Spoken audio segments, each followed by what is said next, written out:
starting with the next topic which is types of table. आपका जो types of table है, तो classification of table है वो है first of all according to objective और पर्पस. आप किस लिए टेबल बना रहे हो, आपका ऑब्जेक्टिव क्या है, आपका मोटिव क्या है इस टेबल के पीछे. ठीक है. The next is according to nature of data.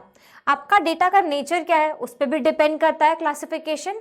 And the last one is according to extent और अकॉर्डिंग टू द कवरेज. आप क्या क्या चीजें कवर करना चाहते हो, किस एक्सटेंट तक आप चाहते हो कि आपके डेटा में आप चीजें मेंशन करो. Let us start with the first one which is according to the objective और द पर्पस. यहाँ पे हम देखेंगे two types of table. The first one is general purpose table. General purpose table का मीनिंग ये है कि इस टेबल का कोई स्पेसिफिक पर्पस नहीं है, ये आपने बनाई है for general information. The best example is government of India जो सेंसस का सर्वे कैरी करती है एवरी 10 ईयर्स में, उसका कोई स्पेसिफिक यूज नहीं है. वो क्यों हो रहा है, generally for the general purpose table. The next is special purpose table. अब जो स्पेशल पर्पस टेबल है, लेट्स से गवर्नमेंट ने सेंसस बनाया, ठीक है, सेंसस का सर्वे कैरी किया. आप क्या करते हो, आपको निकालना है एम्प्लॉयमेंट रेशियो और एल्स पॉवर्टी रेशियो. ठीक है. और लेट्स से कोविड की वैक्सीन आ गई है, आपको देखना है कि कितने बच्चे हैं जो अब बिलो 10 हैं और कितने लोग हैं जिनकी एज अबोव 50 है, जिनको वैक्सीन पहले अवेलेबल करानी चाहिए. तो आप क्या रेफर करोगे, सेंसस रेफर करोगे. जब आपके पास डेटा अवेलेबल है तभी तो आप उसको रेफर कर पा रहे हो ना. तो जो जनरल पर्पस टेबल है उसका एक और नाम है जिससे हम बोलेंगे रेफरेंस टेबल. अब रेफर कर रहे हो जनरल को और आप क्या बना रहे हो, स्पेशल पर्पस टेबल. तो स्पेशल पर्पस टेबल क्या हो जाएगी, समरी टेबल. यहां तक आपने देख लिया अकॉर्डिंग टू द ऑब्जेक्टिव और purpose. The next one is according to the nature of data. The first one says original table. Original table मतलब होता है आपका रॉ डेटा, जिससे आपने राउंड ऑफ नहीं किया, आपने कन्वर्ट नहीं किया, परसेंटेज रेशियो किसी में नहीं, आपने रॉ डेटा लिया और अपने टेबल में पुट कर दिया, उसे हम कहेंगे original table. The next one is derived table.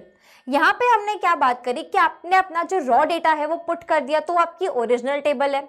Derived में आप क्या करते हो, अपने डेटा को एवरेज में, परसेंटेज में या रेशियो में मेंशन करते हो, रीडर के लिए इजी कर देते हो, सो उसे हम कहेंगे derived table. The next one is according to the extent और द कवरेज. जो हमने पहले भी बात करी, मैंने आपको बोला कि आप कितना डेटा मेंशन करना चाहते हो, आप क्या चाहते हो, कितना चीजें आप मेंशन करना चाहते हो, उसे हम कहेंगे अकॉर्डिंग टू कवरेज. यहाँ पे दो तरीके के टेबल होते हैं. The first one is simple table. It deals with only one characteristic. ठीक है, यहाँ पे हम क्या करेंगे, सिर्फ कोई भी एक ही कैरेक्टरिस्टिक के साथ में डील करेंगे. The next one is complex table. This table deals with 2 or more characteristics, and under complex table there are 3 more tables which are two-way table, three-way table and manifold table. बहुत table हो गया. यहाँ तक आपने क्या देख लिए, दोनों टाइप हमने देख लिए, तीनों देख लिए एक्चुअली. अब हम क्या करेंगे, जो हमारा थर्ड टाइप है ये थोड़ा सा कॉम्प्लेक्स है, तो आगे चलते हैं, आगे देखेंगे सिंपल टेबल के लिए हमें क्या बोला गया है. Simple table is this is the simplest form of table in which data is presented according to one characteristic only. यहाँ पे आपको दिख रहा है एग्जाम्पल में भी सिर्फ कोर्स है और आपने नंबर ऑफ स्टूडेंट्स मेंशन कर दिए, तो यहाँ पे आप डील कर रहे हो सिर्फ एक ही कैरेक्टरिस्टिक के साथ. ठीक है, इसीलिए इसको और क्या बोलते हैं, वन वे टेबल और first order table. As you are dealing with one characteristic it is also known as one way table और first order table. Remember the alternate names for this. अब यहां तक आपने देख लिया simple table. The next is complex table. मैंने आपको पहले भी बोला complex table deals with 2 or more characteristics. और कॉम्प्लेक्स टेबल में और क्या कवर होता है, 2-way table, 3-way table and manifold table. Let's no more about all these tables. The first one is 2-way table. यहाँ पे हम क्या देखने वाले हैं, it gives information about interrelated characteristic of particular phenomena. जैसे हम कॉलेज की बात कर रहे हैं, the different courses in college. यहाँ पे आप करोगे, देखोगे कि यहाँ पे 2 कैरेक्टरिस्टिक के साथ में आप डील कर रहे हो जो इंटर रिलेटेड है, जैसे कि number of students and gender wise जा रहे हैं हम लोग यहाँ पे बॉयज एंड गर्ल्स. तो आपने देखा ये दोनों चीजें रिलेटेड है. कॉलेज में ही हम देख रहे हैं number of boys and number of girls in each of the courses. ये आपने देख लिया two way table. The next is 3-वे टेबल।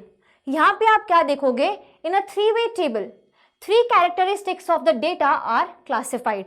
लेट्स से आपके पास number of boys and girls तो आ गए, बट आप उसके अंदर क्या डील कर रहे हो, हॉस्टलर्स हो गए, डे बोर्डर्स हो गए, ठीक है, among the boys and the same thing among the girls, hostellers and day boarders, और बाद में उनका टोटल निकाल रहे हो, ठीक है। तो यहाँ पे आप 3 चीजों के साथ डील कर रहे हो, the course, boys and girls, उसके अंदर भी आपके पास सब हेड्स हैं, हॉस्टलर्स एंड डे बोर्डर्स।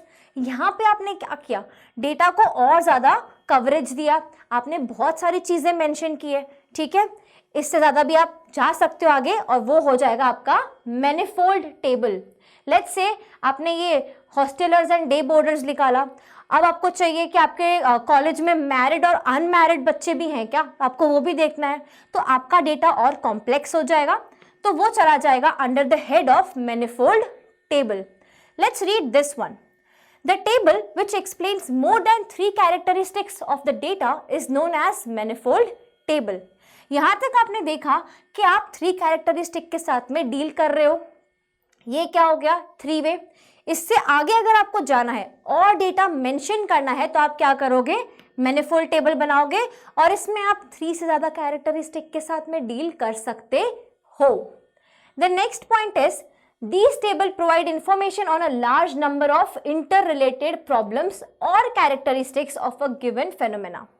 यहाँ पे देखो इंटररिलेटेड मतलब आपने लेट्स से एक जगह पे अनस्किल्ड और नॉन स्किल्ड वर्कर ले लिए, ठीक है, फिर आपने ले लिया मैरिड एंड अनमैरिड, ये नहीं चलेगा, आपको कोई एक ही फेनोमेना में आपको इंटररिलेटेड चीजें कैरेक्टरिस्टिक्स दिखाने हैं। जैसे कि यहाँ पे आपने देखा कि हमने बॉयज एंड गर्ल्स लिया, number of boys and girls, अब इसके नीचे मैं कुछ और ले लेती वर्कर्स के बारे में तो वो नहीं रिलेटेड होता। आपने क्या लिया, hostellers and day boarders. Now the number of student which are married और अनमैरिड, ठीक है, ये आप ले सकते हो क्योंकि ये रिलेट हो रहा है, ठीक है, सो ये आप कर सकते हो। यहाँ पे कोई भी डेटा जो रिलेट नहीं हो रहा उससे आप मत लो, उसका कुछ यूज नहीं होगा। The last point is this is the most complex form of table. वो तो है ही यार, देखो अभी तक हमने देख लिया कि ये टेबल इतनी बड़ी हो रही है, तो जब आप मैनिफोल्ड टेबल करोगे तो क्या हो जाएगा, वो और कॉम्प्लेक्स हो जाएगी, है ना, आप उसमें और कैरेक्टरिस्टिक एडजस्ट कर रहे हो, उसको कवरेज बढ़ा रहे हो, तो वो डेटा बहुत ज्यादा कॉम्प्लेक्स हो जाती है। यहां तक हमने देख लिया types of table. The last topic ये हमारा है प्रैक्टिकल।